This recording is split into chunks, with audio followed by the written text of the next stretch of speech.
శనివారం సమ్మక్క సారలమ్మ మహాజాతర సందర్భంగా జంపన్న వాగు వద్ద తీవ్ర ఉద్రిక్తత చోటు చేసుకుంది.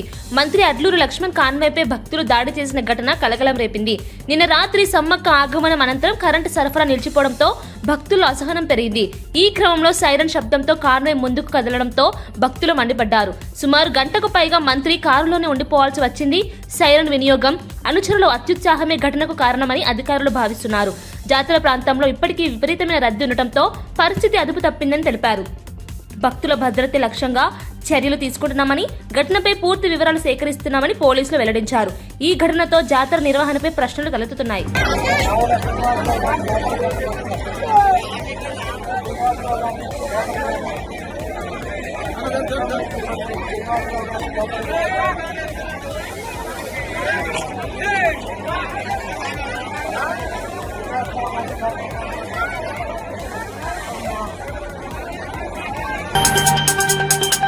ట్రిపుల్ రైడింగ్ చేస్తున్న యువకులను ఆపిన ట్రాఫిక్ పోలీసుపై ఓ యువకుడు తీవ్ర దురుసుగా ప్రవర్తించిన ఘటన కలకలం రేపింది. ట్రాఫిక్ నిబంధనల ప్రకారం ట్రిపుల్ రైడింగ్ కు 1800 ఫైన్ పడుతుందని పోలీసు హెచ్చరించగా ఆ యువకుడు ఆగ్రహం వ్యక్తం చేశాడు. విధుల్లో ఉన్న పోలీసును అవమానిస్తూ సీఎం రేవంత్ రెడ్డిపై కూడా అసభ్య వ్యాఖ్యలు చేశాడు. ఈ ఘటనకు సంబంధించిన వీడియో సోషల్ మీడియాలో వైరల్ కావడంతో తీవ్ర విమర్శలు వెల్లువెత్తాయి. ప్రజాసేవలో ఉన్న అధికారులను గౌరవించాల్సిన అవసరం ఉందని పలువురు అభిప్రాయపడుతున్నారు. చట్టాన్ని అమలు చేస్తున్న పోలీసులపై ఇలాంటి ప్రవర్తన తగదని ట్రాఫిక్ శాఖ అధికారులు స్పష్టం చేశారు. ఘటనపై విచారణ చేపట్టి యువకుడిపై తగిన చట్టపరమైన చర్యలు తీసుకునే అవకాశం ఉందని పోలీసులు తెలిపారు.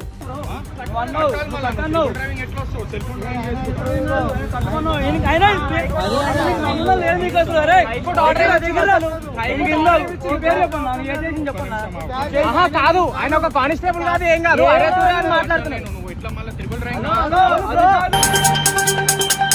కరీంనగర్ జిల్లా వీణవంక మండల కేంద్రంలో సమ్మక్క సారలమ్మ జాతర సందర్భంగా తీవ్ర ఉద్రిక్తత చోటు చేసుకుంది. ఎమ్మెల్యే పాడి కౌశిక్ రెడ్డి కుటుంబంతో కలిసి మొక్కులు చెల్లించుకునేందుకు గద్దె వద్దకు వెళ్లగా పోలీసులు అడ్డుకున్నారు. దళిత సర్పంచ్ సరోజను కొబ్బరికాయ కొట్టనీయకుండా ఆపడం వివాదానికి దారితీసింది. ఈ క్రమంలో ఎమ్మెల్యేను గద్దె వద్ద నుంచి ఈడ్చుకెళ్లినట్లు ఆరోపణలు వచ్చాయి. పోలీసుల చర్యలపై ఎమ్మెల్యే తీవ్ర ఆగ్రహం వ్యక్తం చేస్తూ వాగ్వాదానికి దిగారు. అనంతరం కుటుంబ సభ్యులతో కలిసి రోడ్డుపై బైఠాయించి నిరసన తెలిపారు. జాతర సమయంలో భక్తుల మధ్య ఇలాంటి ఘటనలు జరగడం పట్ల అసంతృప్తి వ్యక్తమవుతోంది. పరిస్థితిని అదుపులోకి తీసుకొచ్చేందుకు పోలీసులు భారీగా మోహరించారు. ఘటనపై ఉన్నతాధికారులు నివేదిక కోరారు.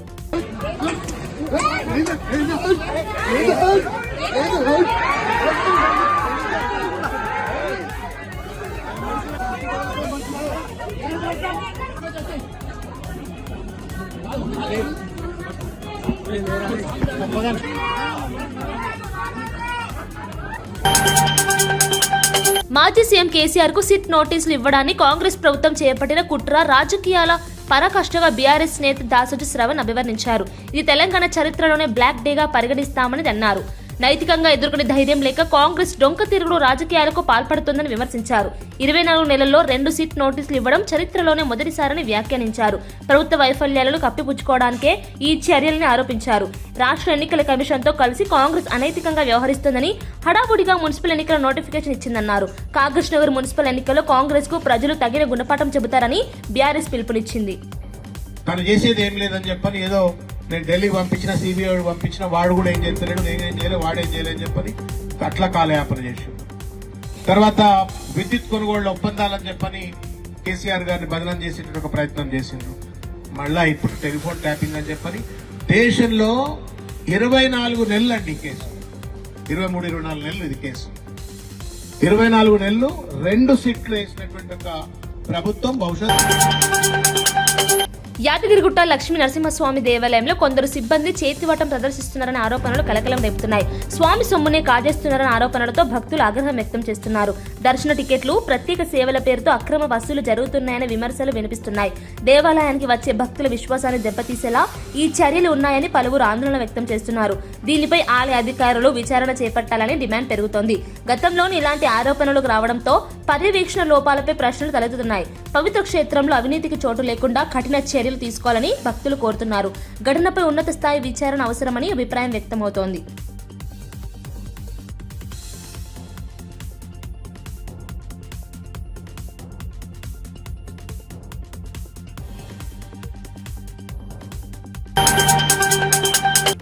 ఫోన్ ట్యాపింగ్ కేసులో మాజీ సీఎం కేసీఆర్ కు సిట్ నోటీసులు ఇవ్వడంపై బీఆర్ఎస్ నేతలు ఆందోళన చేయడం రాజకీయ నాటకమేనని కాంగ్రెస్ నేతలు వ్యాఖ్యానించారు.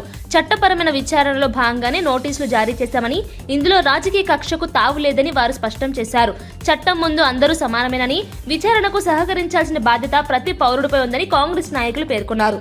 గతంలో ఇతర నేతలకు నోటీసులు ఇచ్చినప్పుడు ఇలాంటి ఆందోళనలు జరగలేదని, ఇప్పుడు మాత్రం బీఆర్ఎస్ శ్రేణులు ప్రజల్లో గందరగోళం సృష్టించే ప్రయత్నం చేస్తున్నారని విమర్శించారు. ఫోన్ ట్యాపింగ్ వంటి తీవ్రమైన ఆరోపణలపై పూర్తి స్థాయి విచారణ అవసరమని, నిజాలు బయటకు రావాలంటే సిట్ విచారణకు అడ్డంకులు సృష్టించకూడదని కాంగ్రెస్ నేతలు తెలిపారు. ప్రజల దృష్టిని మళ్లించేందుకే రోడ్డెక్కి నిరసనలు చేస్తున్నారని ఆరోపించారు. కేసీఆర్ గారికి బీఆర్ఎస్ పార్టీకి ఎందుకుంటుందో ఉంటుంది. ఇక్కడేదో కేసీఆర్ గారికి నోటీసు ఇవ్వగానే తెలంగాణ ఆత్మగౌరవం అని చెప్పని మళ్ళీ కొత్త పదాలు వాడేటువంటి పదాలు కరెక్ట్ కాదు. ఈరోజు టెలిఫోన్ ట్యాపింగ్ ద్వారా లబ్ధి పొందింది బీఆర్ఎస్ పార్టీ. దానివల్ల ఒనగూడినటువంటి ప్రయోజనాలు ఈరోజు బీఆర్ఎస్ పార్టీకి 900 పైచిలుకు ఎలక్ట్రోల్ బాండ్స్ నిధి ఏ విధంగా వచ్చిందనేటువంటి సమాచారం. ఫోన్ ట్యాపింగ్ కేసులో ప్రభుత్వం కేవలం నాటకాలు చేస్తుందని బీజేపీ రాష్ట్ర అధ్యక్షుడు రామచంద్రరావు తీవ్ర విమర్శలు చేశారు. 2 ఏళ్లుగా నోటీసులు ఇస్తున్నప్పటికీ ఇప్పటి వరకు స్పష్టమైన చర్యలు కనిపించడం లేదని ఆయన అసంతృప్తి వ్యక్తం చేశారు.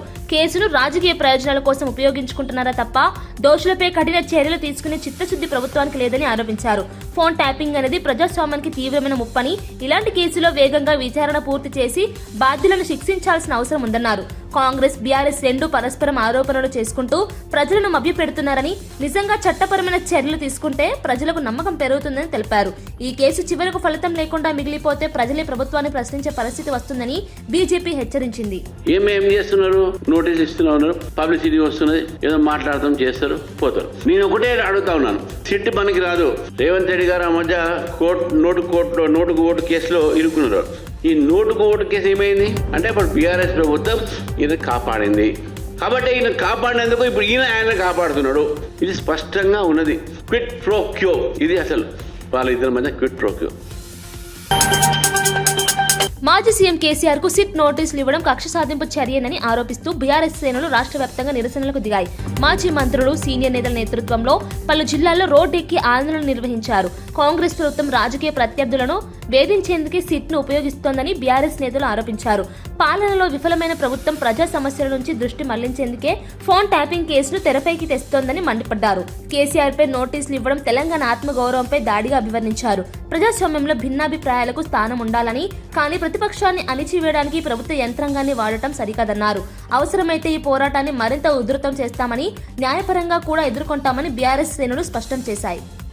ఇబ్బందులు ఉన్నారో, ప్రజలచే చీత్కారాలు ఎదుర్కొంటారో, ఎప్పుడు అటువంటి క్లిష్ట పరిస్థితి వచ్చినప్పుడు డైవర్షన్ పాలిటిక్స్ చేయడం అనేది కాంగ్రెస్, బీజేపీ పార్టీకి వెన్నుతో పెట్టే విద్య. ఈ రోజు మళ్ళీ TV serial, Telugu TV serial లాగా రోజొక సిట్ నోటీస్ పంపుడు. ఇంకైనా సిట్ నోటీసులు బంద్ చేయి, డైవర్షన్ పాలిటిక్స్ బంద్ చేయి. మీరు ఏదైతే 6 గ్యారెంటీలు అన్నారో, ప్రజలకు ఏదైతే హామీ ఇచ్చిందో ఆ నెరవేర్చే దిశగా మీరు అడుగులే అని చెప్పేసి ప్రధానాన్ని దిగమడిస్తున్నాం. ఇది ఏదో కేసీఆర్ సిట్ నోటీస్ అనుకోకూడదు.